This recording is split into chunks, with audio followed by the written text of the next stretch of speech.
Hi,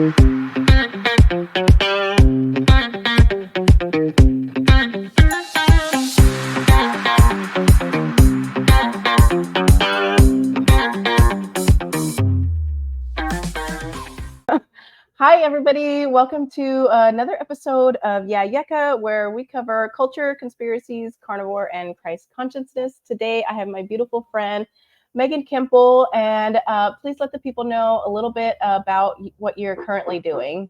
Hello, everyone. My name is Meghann. I am the owner of Brain, Body, and Beyond, and I am a health coach that specializes in weight loss and food addiction. Awesome. Thanks so much for coming on. I am so excited to get into this. So I want to ask, what got you into coaching, and how long have you been doing coaching for? Yeah, so my story is a little crazy, but to kind of sum it all up, I was a firefighter. I got hurt on the job and had to medically retire super, super early, which kind of forced me to figure out what the hell I was doing really quickly. And kind of had to restart everything. I had been in the health and fitness space for probably like a decade. I had always known that my true passion was helping others through health and fitness. So after my accident, I launched my business, Brain, Body, and Beyond, and now I coach full time. Awesome. And about how many clients do you typically have at one time? Usually between 15 and 20. I try not to go over that just because I don't like to get overwhelmed. And my clients, believe it or not, have basically 24/7 access to me with very specific needs. And I'm a huge supporter in their lives, and I want to be able to be my best for them. And it can be time consuming. So I typically don't take on more than that. Wow, yeah, 15 to 20 clients, that kind of seems like a lot. Are you looking into scaling up at all or Yeah, so down? actually, so scaling up, I've actually been working with a coach that's been helping me scale. It's actually been really amazing. In a very short amount of time, I've probably grown pretty quick. I now have clients all around the world, which is really cool. Germany, Sweden, Canada, and all around the United States. So it's been pretty awesome. Oh, wow, that's so cool that you have clients globally. I love that. And how much of a percentage would you say of your clients struggle with food addiction? Yeah, so probably 85 to 90% of them do. Wow, yeah, I'm not really surprised. Food addiction, I think it's a really big concern that a lot of people aren't aware of. And like even when I was eating the standard American diet, I knew I was addicted to sugar. I was like, yeah, I know sugar's bad, but I'm addicted to it, and I have to have it. And and it was such a vicious cycle. Like I'm so glad that I got out of that, even though I still stumble and struggle nowadays. But the sugar and just food addiction in general, would you say with your clients that it's mostly sugar is the problem, or just food in general? So food addiction is so individualized with everybody, right? I have some clients who it's like the cookies and the cakes, and then I have clients who it's like this, like the breads, the pastas, all of that. So it's very individualized. But what I notice is that our culture, right? You know, we have normalized um, eating sugar every single day is normal. And I think more people are, and I don't like, I think more people are probably addicted than not. They're just not aware of it. Right. Yeah. Like the whole eating in moderation thing, too, is really touted a lot in the health space, or in the standard health space, I guess you could say, where, even I think the big difference with people that struggle with eating in moderation, and the people that just have control over what they're eating and are able to eat a clean way, is that one side is thriving and the other side is just surviving. Right. And I think, it's unfortunate because a lot of the people that do eat in moderation, or think that they're able to eat in moderation, like they're literally just surviving, and like they have no idea how good that they could feel if they just cut out those last few little bits of things that they're just moderating. Yeah, no, I think I did a video on this recently, but it's sad because a lot of people are probably never going to experience what feeling good actually feels like because they are following conventional wisdom's model of eat everything in moderation, balance this, balance that. And if you are going to eat like that, you are never, ever, ever going to reach optimal wellness. Okay. Like if you are living with, and let's be real, most of the world is living with this than not, is if you're anxious and you're depressed or you're having mental health issues or you're just not feeling amazing, that has become normalized in our society. And that is not normal. All of those signs and symptoms is your body screaming for help. And a lot of that has to do with poor nutrition. Yeah, no, I definitely agree. And, as the times go on, like we should be progressing, not regressing. And, we're seeing more and more people get sick, more and more people be fat and have joint pain and have all these like literal physical ailments that most of them can be healed and cured by just changing what you eat. Like you don't even have to go out and exercise for a lot of this stuff. Yeah, and let's look at the body positivity movement. That's huge right now. Okay? Like I'm all about body positivity, but being morbidly obese and overweight is not healthy. It's slowly killing you. Okay? Heart disease, stroke, type 2 diabetes. That is not healthy. And so we need to start normalizing being fit and healthy and making right decisions. It doesn't matter, what size you are or what the shape of your body is, but you need to be taking care of yourself and we need to stop normalizing this body positivity movement. Yeah, And that's no, I that's probably going to upset a lot of people, but I'm sorry, like I'm not here to sugarcoat things and make you feel good. Yes, no, that's totally fine. Here, we're all about truth here. And, the truth hurts a lot of times. But, not a lot of people are speaking truth. And so that's why we're here is to cover the facts. And the facts are that, like you said, like being morbidly obese is not healthy. Like and, and if you're trying to live a healthy lifestyle, your body is going to follow suit. And, Can I say typically something real quick before we yeah. forget?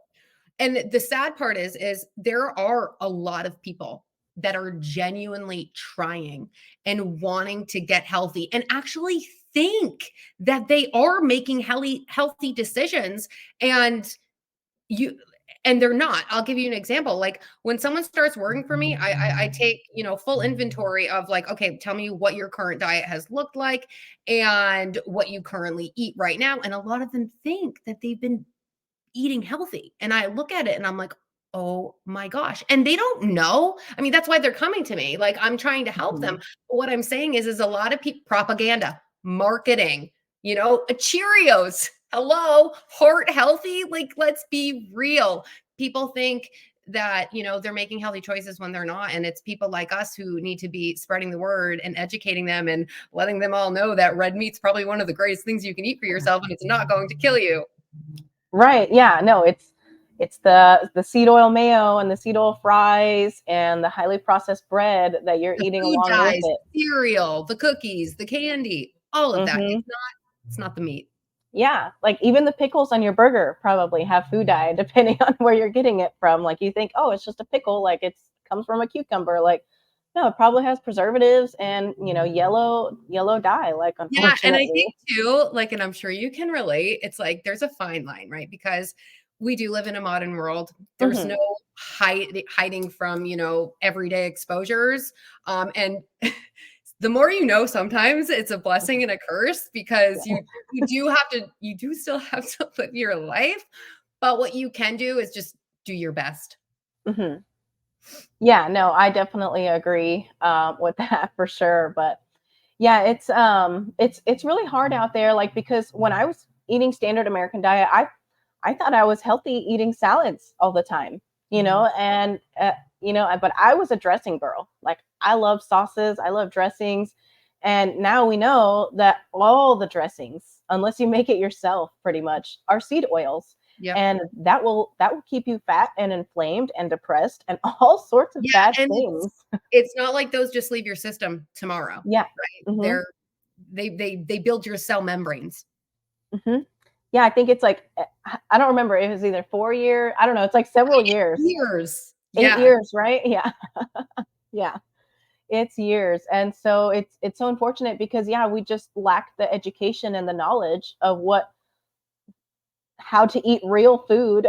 It's like this is something they should definitely be teaching in school, and it's not, and it's unfortunate because not enough people know. And then they'll, I'm sure, like, you might get some people that when they come to you and you're like, no, you have to eat red meat, like you have to eat, like, whole foods, like, and then like especially with the meat thing, I'm sure you get some people like, are you sure, like, Yeah, I so like, I'm so scared. before before anyone decides to work with me, one of the first questions that I ask them, do you eat meat?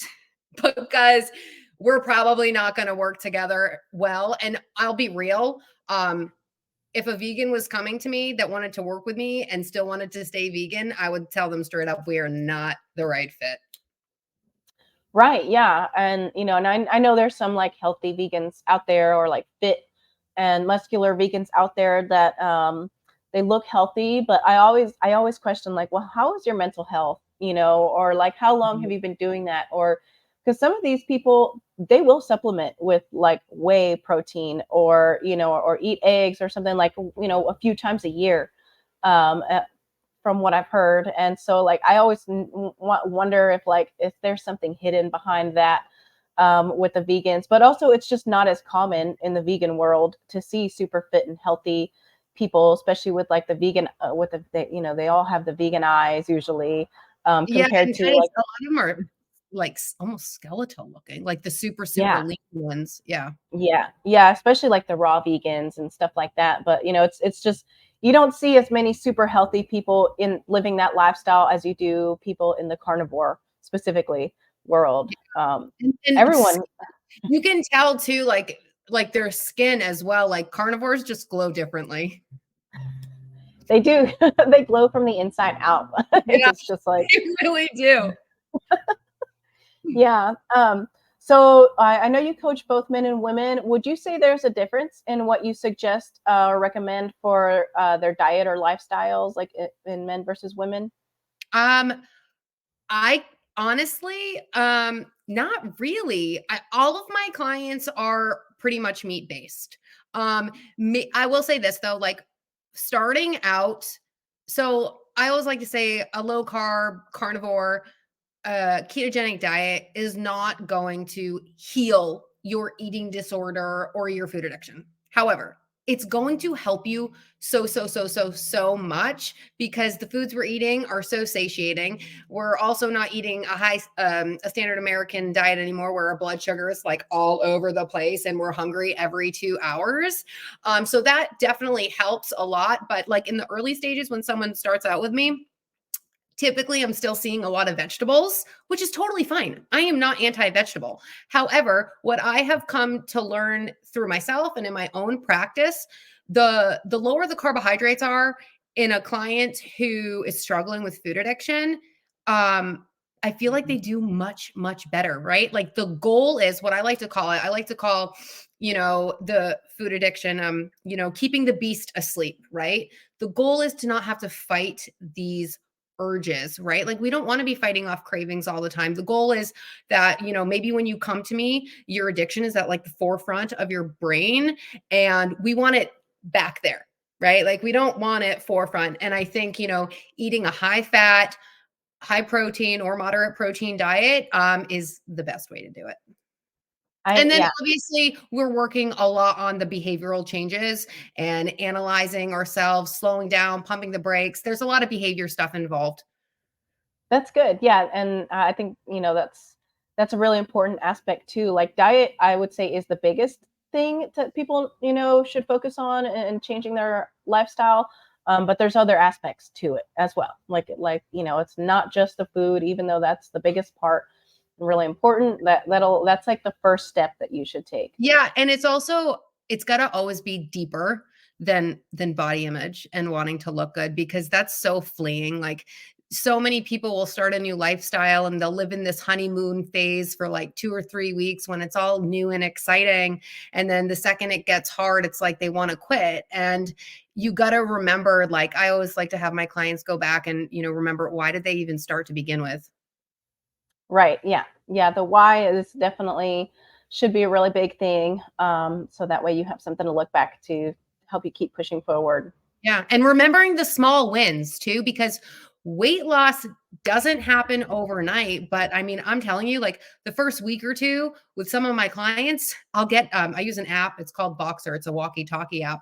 And, their mental health is improving. Like I can literally like hear the changes in their voice because they're more uppity. And it's just like, those are the wins, like those small wins, those I like to call them the non-scale victories. Like what are Mm-hmm. those? Your mental health is improving. You're having less body aches, all of that stuff. Like that's signs of your body healing and getting better. Yeah, definitely. No, I think the non-scale victories are so fascinating because usually the non-scale victories are not reasons why you started changing your lifestyle. And then Right. you're like, wait, I didn't know this was going to happen. Like, I didn't know that my mood was going to be better all the time. I didn't know that this joint pain was going to go away. Like, and it's just like, there's typically like little nice surprises where you're like, oh my Yeah, gosh. and I think too, like one of my biggest, like what I love the most, one of the things that I love the most with my job is, and I and I think you and I probably see eye to eye when it comes to big food and big pharma. But when I have clients getting off of their medications and reversing their type 2 diabetes and getting off the high blood pressure meds, like that for me is like such, not is it just a victory for them, but it's a victory to me because I'm like, okay, that's one less person being a slave to big pharma. Yes. No, I love that. That is so true. And it's just like, that's how you stick it to the man. Yeah. Yeah, Yeah. because, I know you said some of it's conspiracy on this podcast, but um, it's like, you know, they want us sick, right? Hmm. This sick is profitable. Eat big foods, right? Big foods food, right? Stick to the standard American diet, get ridiculously sick. Then now you're going to become a slave to big pharma. Profit, right? Money, money, money. So basically, my best advice is do complete opposite of what your government tells you to. Yeah. No, exactly. Definitely on the same page with that. They it's people are also stuck in the mindset of like, oh, I just want to take a pill now. Like they've been so brainwashed over the years since big Yeah. pharma has come out with these solutions. Yeah. Well, and And you know what? Like doctors, right? Like and we need doctors. I'm not, shitting on doctors whatsoever. We need them, time and a place for them. However, most doctors study pharmacology. They don't study root cause healing, right? Like I'm going to come to you, I'm going to tell you what my problem is, or maybe my labs look a certain way, and you're going to be like, okay, here's this prescription. Doctors do not have the time to sit down with you and say, oh, what does your lifestyle look like? This is what you need to do to reverse these issues so you don't have to be a slave to these pills. However, some people rather be a slave because they don't want to do the work that needs to be done to get better. yeah, exactly. And it's so sad because because you're just going to end up with more problems taking these pills. Mm-hmm. And and nobody ever is informed of the side effects. Nobody ever asks what's the side effects. And Yeah. then when they get sick and old, and then they're like, why am I like so much worse than I was Some of before these I some started of these taking these statin pills? drugs, some of these statin drugs are literally causing dementia. Like, so my father, they are the ones, my mom and my dad actually are the ones that basically started doing low carb keto way before I did. I actually thought they were crazy. In fact, I actually made fun of them. I thought they were crazy. I talked so much smack and I'm like, you need carbs, blah, blah, blah. And my dad ended up reversing his type 2 diabetes, losing 100 pounds. My mom did it more for mental health benefits. And then I had reached my rock bottom years ago and I was so desperate. So I tried it. And obviously, that was that. But there was a time that my dad was on statins. And He's not, well, at the time he was not very old, and his memory, I'm not kidding you, like it was like early signs of dementia, like his forgetfulness. He would literally tell us something and then 5 minutes totally repeat the same thing. And he got off of those drugs and he ended up being fine. But it's like they don't, the doctors will not tell you the side effects of these statin drugs. And if they do, then I don't know why you're taking them. Yeah.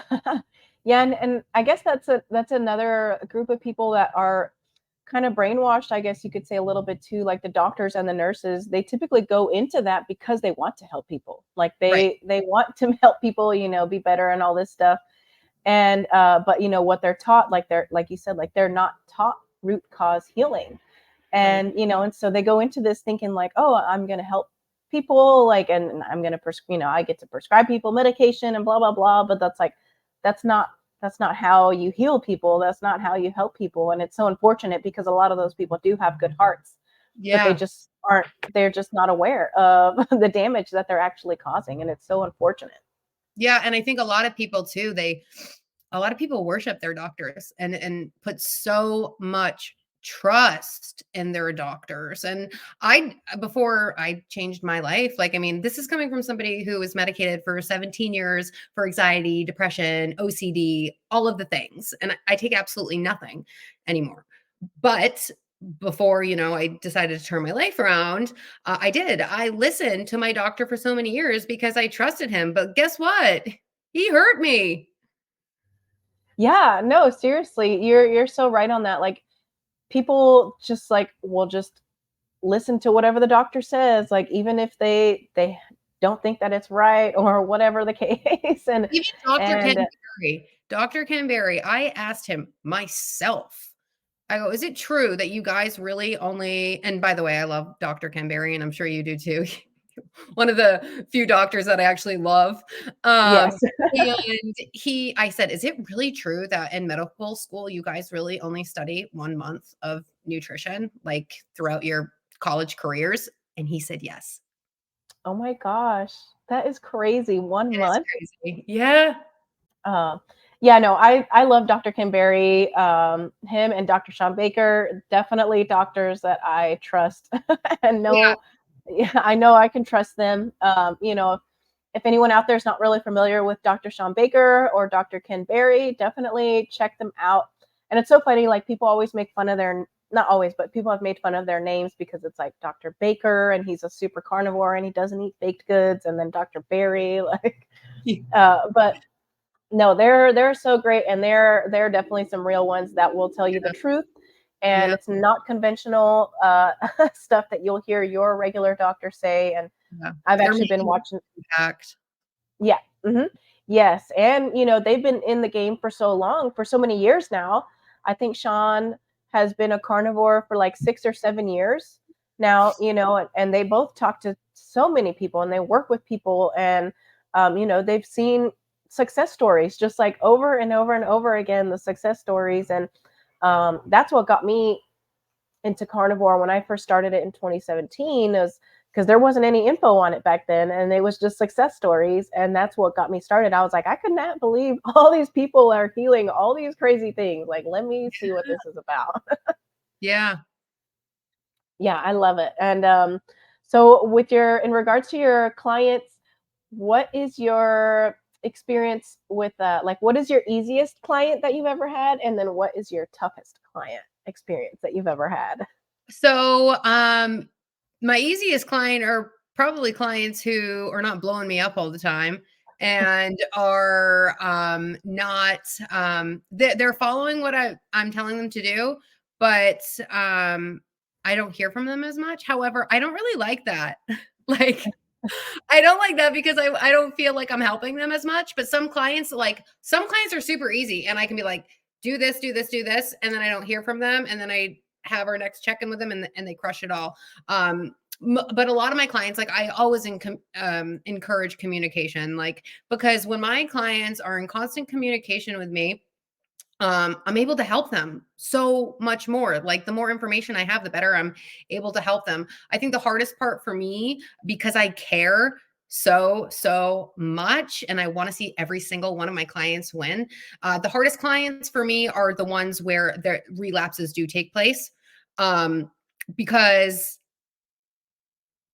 sometimes when that happens, I'm like, oh my gosh, like I don't feel like I did my job. However, that's not the case at all, because everyone's food sobriety journey is so different, and relapses do happen.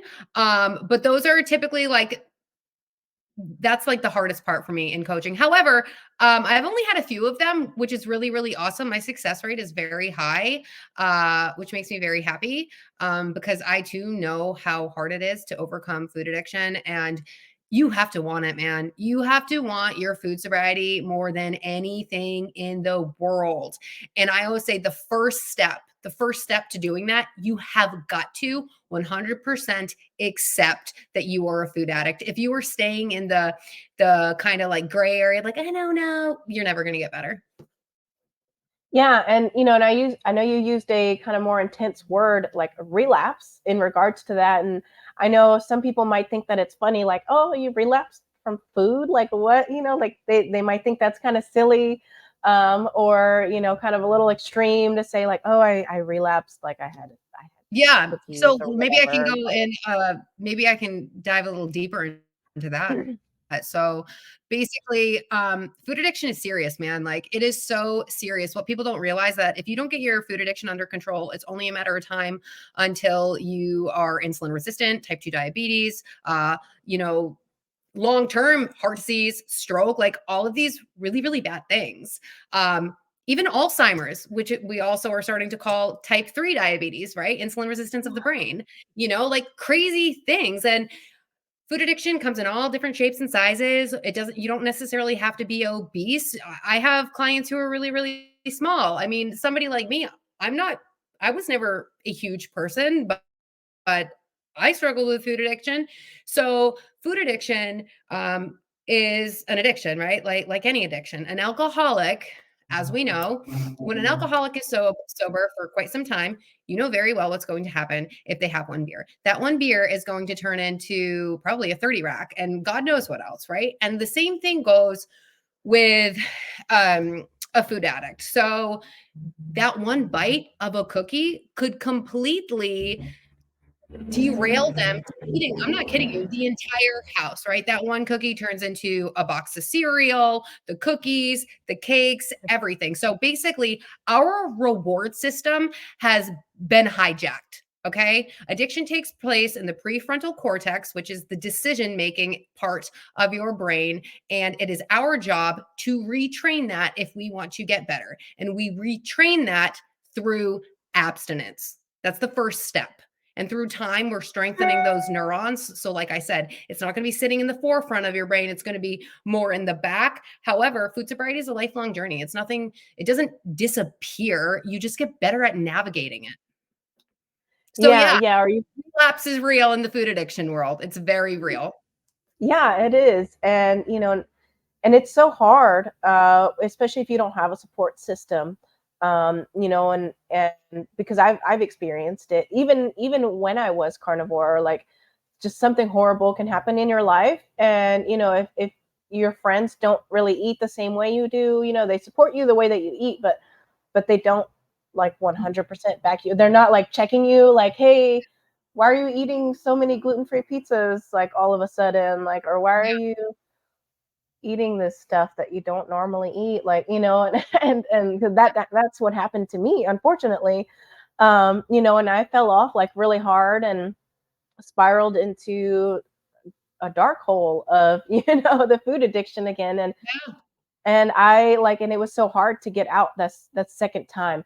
It was so much harder the second time, even though I knew that like what I was doing was horrible, and I knew how to get out, and I knew what I needed to do. Without a support system, it's just like it's really hard. And and I'm sure you can agree that's why having a coach sometimes is really, really beneficial when you don't have anyone else to lean on. Yeah, it is. The support system is so important. I mean, I'm 4.5 years into my food sobriety journey, and I still have my own personal coach. I mean, I'm clearly not hitting her up as nearly as much as I used to, but I still will do like a monthly check-in with her just to kind of recheck myself, because that's the thing is you can never ever ever get complacent ever. Like even when you're doing really really good, because sometimes it'll creep in then, and I can honestly say like I genuinely, don't miss the things that I used to be a slave to. However, that doesn't mean like there's still things that are ketogenic or low carb that I technically can eat that I can still binge on, right? So you still have to be very aware of that and kind of know what your danger zones are. And just because something is healthy doesn't mean it's healthy for you. Right. Yeah, exactly. Like especially with all those keto treats, like they're with the sugar alcohols, like Yes.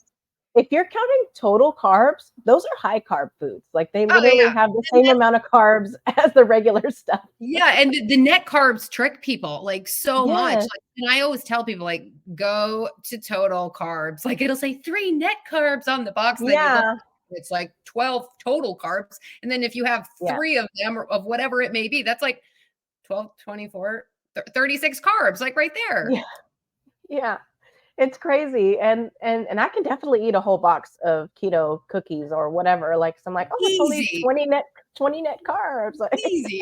Yeah, yeah, no, totally. I when I started seeing net carbs, because I never did keto, I went from paleo to carnivore, and like now I'm probably more like just animal based, I guess. Not the Paul Saladino animal based, just like I eat 90%. I actually eat 90% or more. Some days it's full on carnivore, but sometimes I'll have my list of approved foods that I've given Yeah, yeah, yeah. myself. But yeah, those when I started seeing the net carbs, I was like, this doesn't. What is this? Like, what is This is net too good to carbs? be Like, and it, true. it was like this doesn't make any sense. And I turn it around and I'd be like, there's like 60 carbs in this whole thing.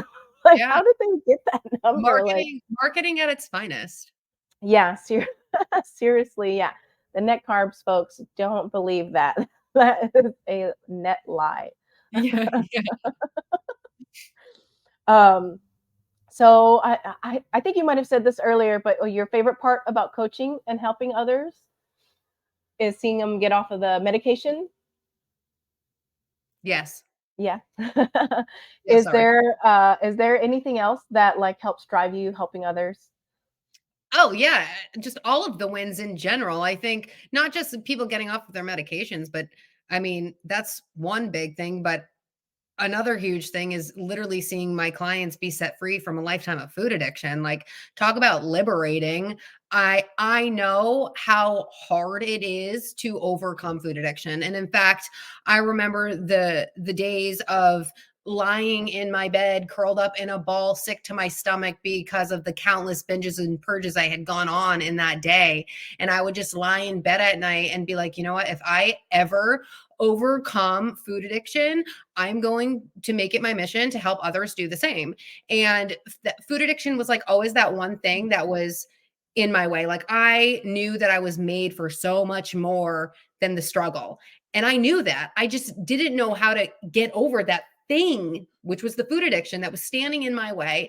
And once I got over that or was able to get through that, my life drastically changed because so much energy is and life is sucked out of you when you're living in the food addiction space. So yeah, seeing my clients overcome it, I get really emotional just because I know the struggle. So when I see my clients winning, I'm just like I feel like it's kind of I do feel like it's my purpose. And sometimes like I do genuinely feel like I am living in my purpose. And some days are hard. Like I'm not gonna lie. It's a lot of, you know, it's emotionally hard some days because I'm also my client's therapist, because it's so much more than just food. Like the food is just like the icing on the cake. We're diving deep on like, okay, where did this stem from? Like, what is this coming from? And just like working on it all. But yeah, seeing my clients be set free from food addiction is probably my favorite part of the job. Yeah, I love that. I can only imagine how good it feels. And but it, like you said, like it can have its hard days because it uses up your energy, no matter what. And that's another reason why you also have to stay on top of your health too. Right. If you want to keep helping other people, like there's no room for mistakes, or obviously you're human, like, Right. but you have to stay on top of your health as Yeah, well. no, and I've gotten a lot better, like, 'cause I do feel, I'm not gonna lie, I do feel like I'm working all of the time, which is fine because I do love what I do, but I've gotten better at creating boundaries for myself. So, like, I will shut my phone off, or I won't look at, certain things after like 7 o'clock. Just because I'm also a mother and I also have to be a parent to my daughter, and take care of myself. If I'm not taking care of my emotional health, then I'm not going to be able to serve as well. So I'm working on that piece. Yeah, no, definitely. Boundaries is something that I've been looking into as well. I started reading that book, Boundaries. But it actually, I don't know if you've heard of it. It has like a pencil on the cover, but it has a lot of biblical references in there as well Ooh. too. So it's been really eye-opening and just helping me become more aware of the lack of boundaries that I have in certain situations, and where I can work on it more. But I think boundaries is a really big part of living a healthy lifestyle as well, because for the most part, a lot of us have a good heart and we want to help other people, and we want to give where we can give. But a lot of times we end up over giving, and because we're not aware of where our fence lines Yeah, are. And so it's just like, we just like, especially with the mother, like a mom just wants to give whatever the child wants, like, in most cases, like, and then that's actually can be really damaging to the child. And it's the same thing for adults. Like, you can actually be harming somebody else by giving them what they want right then and there, right. if you're not Codependent. aware of your own boundaries. Yeah, yeah. Yes, for sure. So I think that's great that you've been working on your boundaries too. I think it's such a big thing. Like, I've just been really diving into it and just like listening to a lot of things on that as well. Well, I But think that book, too, people with big hearts, right? People who with big hearts that genuinely care for people and want to see them do their best. We typically are givers as well, and we give, give, give, give, give, and then before you know it, we're running on empty, right? So learning boundaries is definitely, it's a practice for sure. yeah, and it's really hard too, because like you just want to give so much, like you just want to keep giving until you're dead. but but uh, but you just can't. You can't, and the more the more you practice your boundaries, the better you can give, the better Oh you can serve others. And I think that's really important for people to realize, because like you can't just give all your energy and your time and energy to every single person that you know and love, like, or yeah. even people you don't know, like, And I'm and sure you get this a lot too. It's like, and I'm struggling with it. Not, I wouldn't say I'm struggling with it. I'm actually getting better at it, but like you're a pretty big influencer in the space. And like I'm sure you get a lot of messages, and I get a lot of messages as well. And I want to be able to literally help every single human, but I literally cannot help everybody. I legitimately cannot help every single one. I have to save that energy for my family and my clients who invest in me for help, right? And I do my best, obviously, to, even if it's just giving somebody a resource, or like kind of sending them in the right direction, because yeah, like I'm one person. That's all I am, right? So yeah, that's been kind of something I've been working on too.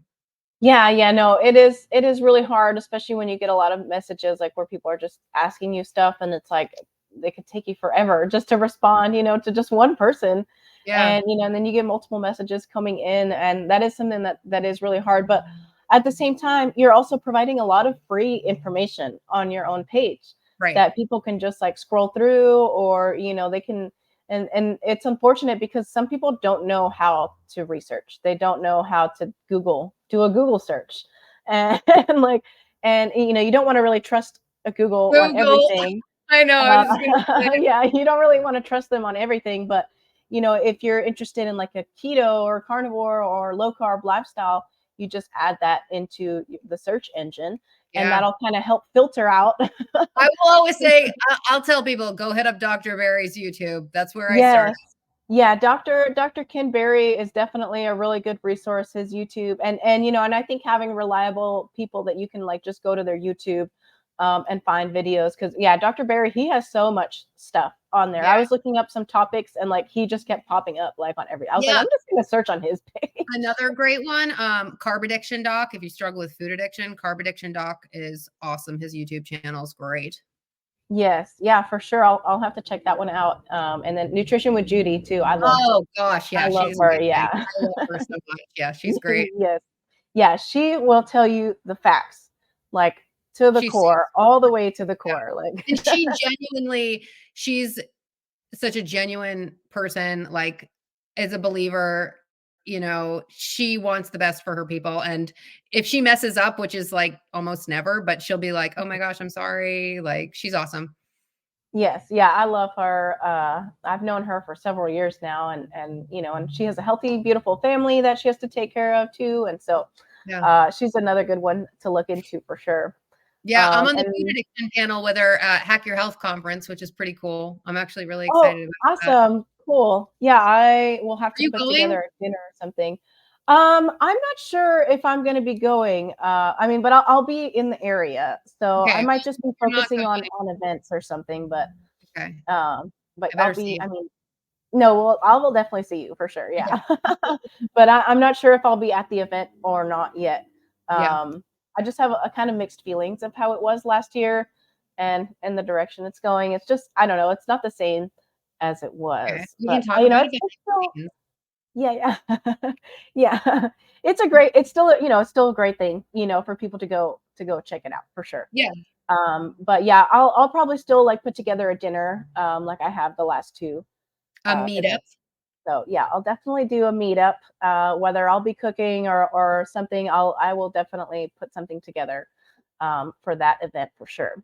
But yeah, so let's see here. I know you're tired of talking about SIRS. We're not really going to get into it about it that much, but Okay. I know when you were dealing with it, it was a really big struggle, and I just want to know, like, how were you capable of still helping others when you were struggling Okay. with that? Like, Well, I really admired that because I saw you dealing with that, and I saw you still putting out all this awesome content and being able to help others. And how did you do that?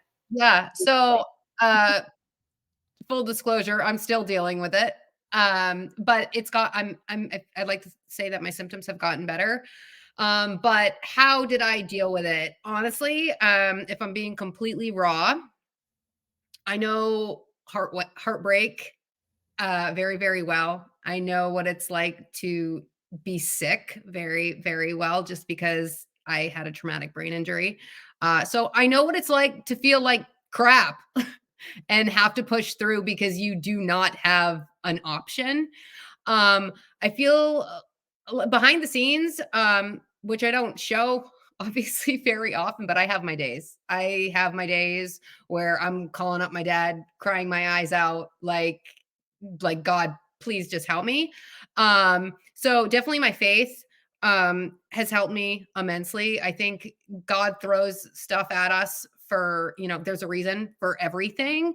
And I am a mother, so I can't just like sit back and be like, oh, I'm sick, I can't work today, you know, like doesn't work like that. Um, so basically, I think I just got through just because I've known how to get through in terms of struggle. And not saying that it's easy, but I will say, faith, if I didn't believe in God, I don't think I could do it. Like days when I want to give up, I just basically cry out for help. Like, hey, like I literally cannot do this on my own. Actually had that this morning, like on my morning walk, like, oh, help me, you know? Many of it, like I know I show up on the space, like, you know, motivational Meghann, and I am motivational, like for sure. And I do think my mindset, because I am such a positive person, because I didn't have an option to not be positive through the last decade of my life. It's been one struggle after another. So it's just like whenever I get hit with something, I'm just like, okay, here we go again, but I'm gonna make it through. So yeah. Awesome. No, that was so. That's great. No, because I saw you and I knew, like, because you were, being honest with everybody and, sharing your struggles and stuff like that. But I also saw you on the other end where you were still coaching people. And I like, and I had told you before, like, I thought I was struggling with it. That's still, I'm not sure if I was struggling with it, but I was definitely struggling in some sort of way too. And I was just like, in it. And I was like, how is she doing this? Like, I can't believe it. One day at a Yeah. time. One day at a time. Yeah. But no, But I I do like I always like to go back to this and I feel like I preach this a lot. Um I think that I genuinely believe that whatever pain a human is experiencing, there is purpose in it. And maybe in the midst of it, you don't understand it, but I promise you, you will understand it sooner than later. yes, no, definitely. I think all the trials are definitely a season of strength training, I guess you could say. Yeah, true. Yeah, God always, tries to or lets us get in these situations to prepare us for something better, but we do have to learn how to either, get through it or learn how to lean on him more. And that's something that I've definitely learned this year a lot is that sometimes he gives you struggles because he wants you to lean on him more. You're not relying on him as much as you should be. And and it's unfortunate we have to go through struggles, but it's also fortunate because we get to become stronger mentally, physically, emotionally, spiritually, all that Spiritually. stuff. Yeah. And then also learn to reach out to God more and just be like, look, I'm human and I am not God. Like, please, God, like you take care of Yeah. this. Like, I When can't things do are it. when things are really good and we're like, yeah, everything's great, sometimes we can forget, right? And then we hit that struggle and it's like God bringing us right back to like center Yeah, us.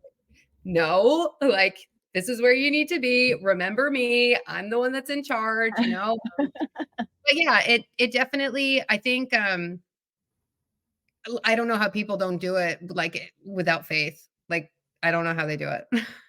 yeah, no, exactly. And I think a lot of times they don't.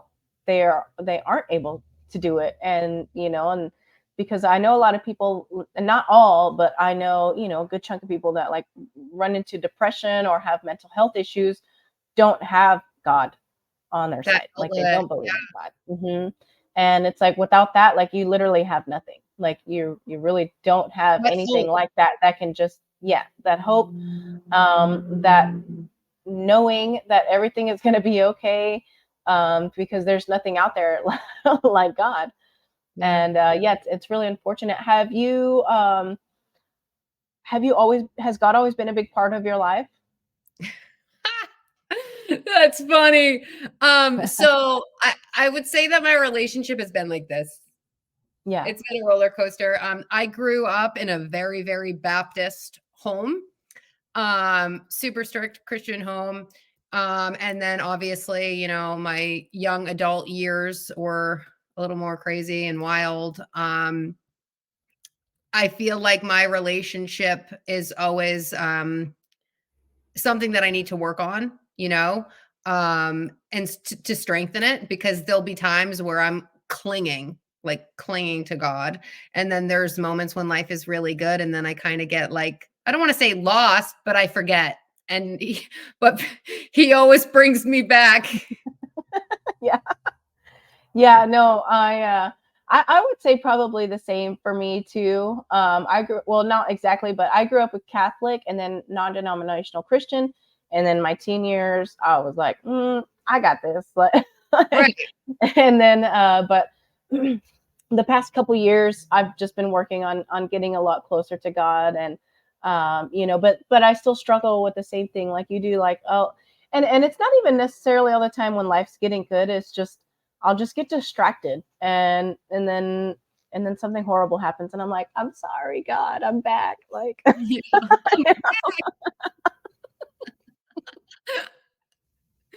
Uh, but but God is so good that we can come back. Like he's always there, like Right. with open arms, and it doesn't matter how many times we mess up because I feel like he's always slapping me in the face.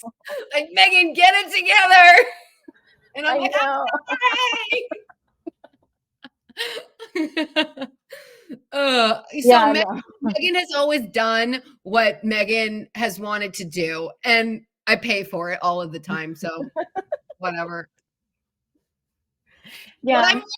I'm learning. Yeah, and and I think that's the key too, because as long as you're learning from your mistakes, that's the best that we can do, really. Yeah, we're And not perfect. No one is yeah, perfect. we're not perfect, and he did give us free will, so we're allowed to make these mistakes. And the best thing that we can do is take those mistakes and realize, like, oh, I'm not supposed to do it like that, or Have you I boy. should have not done that. Why did I do that? Uh, And so, that's the best that we can do, is yep. just take those mistakes and learn from it, and not, like, a lot of people unfortunately don't learn from those mistakes, and they're like, "Oh, I'm human. It's going to Yeah. happen." And then they just keep doing it over and over again. And then Yeah. they're like, and then something even worse happens to them, and they're like, "Why is this happening to me?" Yeah. And I like bringing it back to God a little bit. It's believe it or not, like a lot of my clients are believers, which is it's a beautiful thing because we utilize that a lot with giving us strength and recovery, right? Like I can do all things in Jesus Christ who strengthens me, and that is so powerful. Like surrendering, and I always like to say that addiction is the enemy trying to hold you back. So yeah, there's a lot of power when it comes to God. Yeah, definitely. No, and I was actually going to ask if you got to share your faith with some of your clients. So that's really cool that a lot of them are believers. And I would think so. Also, I feel like a lot of people in the health space do believe in God, just from what I've seen over the Yeah, years in social media. I think it's kind of interesting, like people that want to live a healthy life, they want to live their life to their fullest potential. And like how I was saying, like thrive, they want to thrive, yeah. not just There's a survive. spiritual side to it. Yeah. Yes, versus uh, this can be a little, I guess, smack talking if you want to call it that, It's but fine. like You say versus it. I love like the smack. vegans and like the obese body positivity type of people, like they just want to eat like like just like be gluttonous and eat Right. whatever, and it's like I mean, do look all at our these things that are country. Our country is yeah gluttonous. And we've been yes it's normalized and it's actually disgusting and not okay it and is unacceptable. Sorry. it is Give yeah it to you it's guys. It is, yeah, and it's just like, and it's all like physical pleasure kind of Yeah. thing, or like, or like with the vegans, like they want to be like Okay. high and mighty. So you're a single woman, okay? And let's talk. We went from God to talking to this, but I'm going to be straight up. Nothing disgusts me more than seeing a man because I obviously want to find my future partner, but my standards are extremely high. So I believe God will deliver when the time is right. But nothing disgusts me more than men that are just so gluttonous and eat disgusting amounts of like all of the crappy foods and drink the I know. beers. And I'm just like, ugh. Yeah, I've come across there's like guys on the two ends of the spectrum. The guys that they look super fit and healthy, but they don't believe in God or don't have a good lifestyle. The And second then you the say guys atheist, we ain't talking. Sorry. Yeah, no, seriously. And then, but then on the other spectrum, like they do believe in God and the traditional marriage and all that, but you can tell that they don't care about their health and fitness at all. But those people, there's hope for them because we can help them there. We can help them there. Maybe But also, I'm not looking for a project. Like, I'm you're right. not, No, like I'm looking me for someone to too. grow with, not I'm so somebody like, done. oh, I can fix Oh you. my Like, gosh. yeah, I'm so done with being somebody's mommy or somebody's coach. I'm a yeah. coach. I'm coach I do If you want me coaching. to be your coach, like you can The pay last me to thing be your I want coach, to but do that's is it. coach with a man. Yeah. Yeah, Sorry. exactly. Yes, no, but I'm with you. There's lots of things though for me like that make me cringe that guys do, or it's just like, why are you talking to me? And and it's hard for like for women like us that we know we're high value, like, and we put in the work in ourselves, and we've been doing it for years, and and we're always like trying to be a better person because we want to find a guy that is better than us. I mean, I would imagine so. You probably feel that way, or someone that's I more am successful.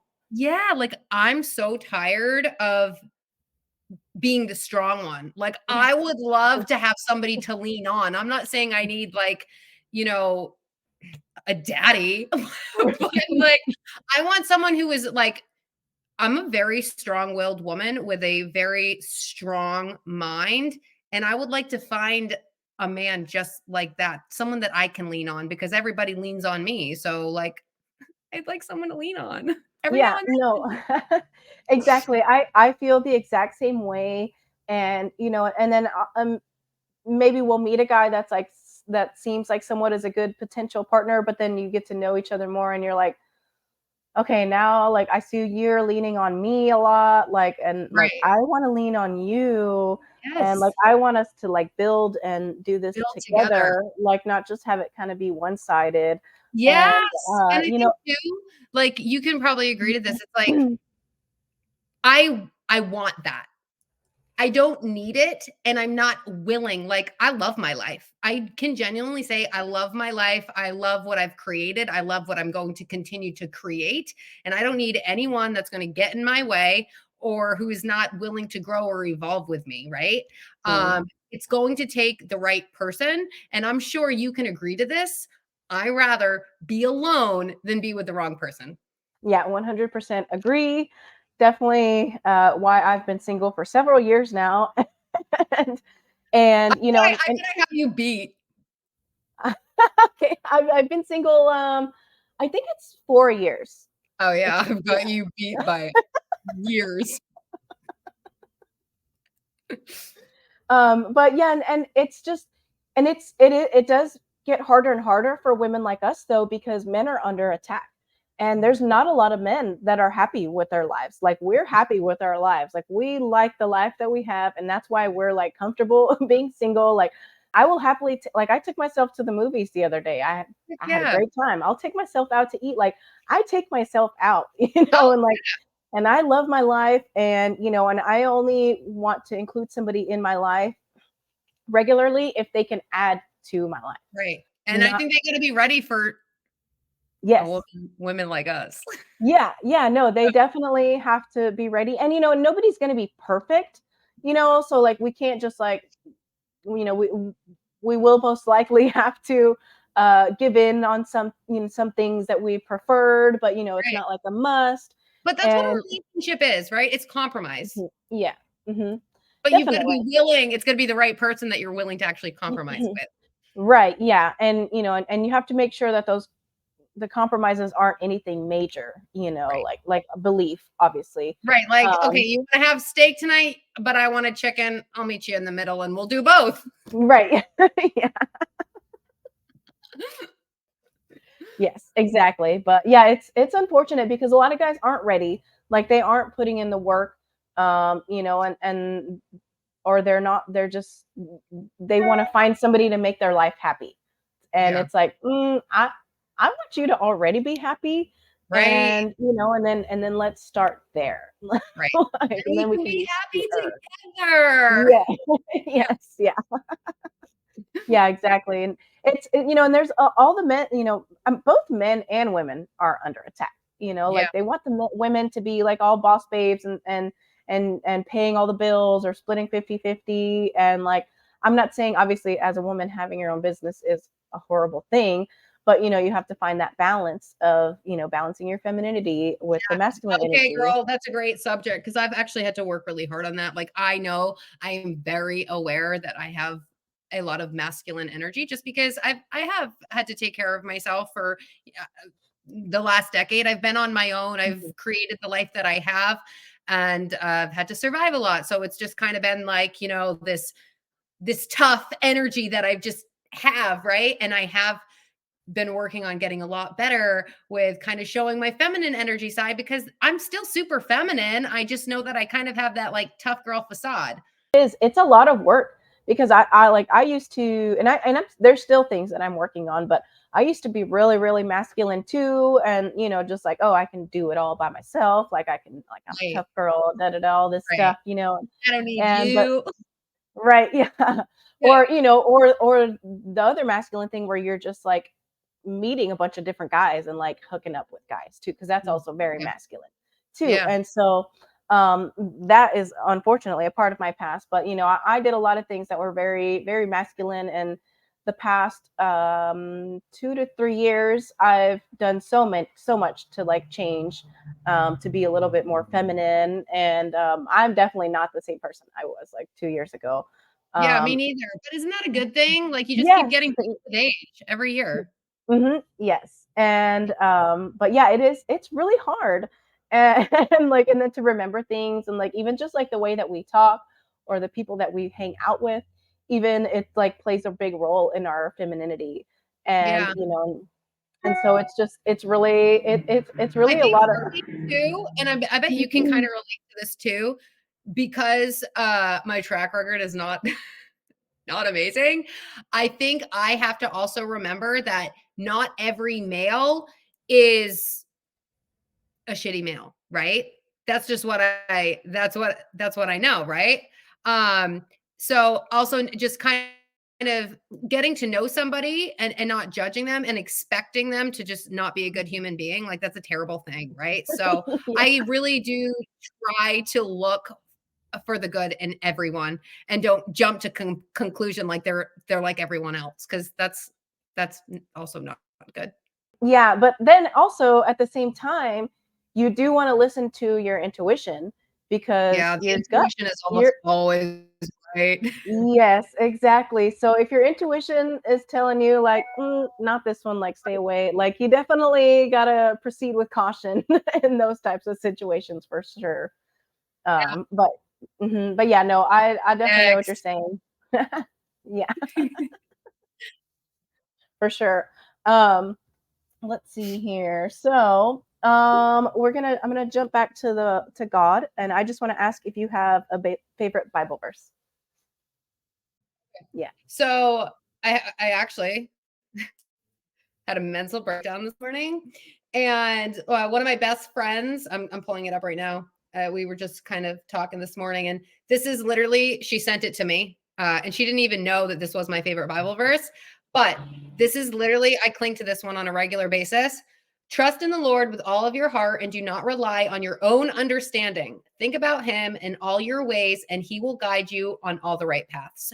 And that one is my fave. I love that. Yeah, no, it's so true. And and it goes back to just us learning how to lean on him Yeah, more. and surrender. And surrender, especially if we don't know what to do next, or why is this happening, or especially when we are like totally lost and confused. You just have to have faith. And it kind of that'll kind of go with like my favorite Bible verse. It's faith that does not make things easy, it makes them possible, Luke 1:37. Yeah, I love And that. and so yeah, so you just it just teaches you to learn how to have faith in God. And I think that's great. I love that Bible verse. Well, I want to say thank you so much for coming on. I had so much fun talking about all the things. Yeah, this was so fun. Oh, We talked about we so much. covered all. Yeah, covered all my topics: culture, conspiracy, carnivore, and Christ consciousness. So we hit them And all across men. the board. Yes, well, that'll fall under the culture. Okay. Yeah. Oh, I So yeah, love we it. covered all the topics. So that was so much fun. Please let people know where they can follow you, and reach out if they do want to do coaching with you. Yeah, so I am most active on Instagram. You can find me at Meghann Alice, Meghann.Alice. Shoot me a DM, and I'm usually pretty active on there. We'll get back to you pretty quick. Awesome. Well, thanks again so much for coming on. I had so much fun, and I'll talk to you soon. Thank you. Bye. Before you go, I want to give a big thanks to my sponsor, Wise Wolf Gold and Silver. They are the most trustworthy and honest place for all your precious metal dealings. If you'd like to support my show, please visit my link, yecca.gold, and check out their subscription service where you get gold and silver delivered to your door every month for as low as $50. Invest in yourself by stocking up on real money that will always have value, and be sure to check out Yecca.gold.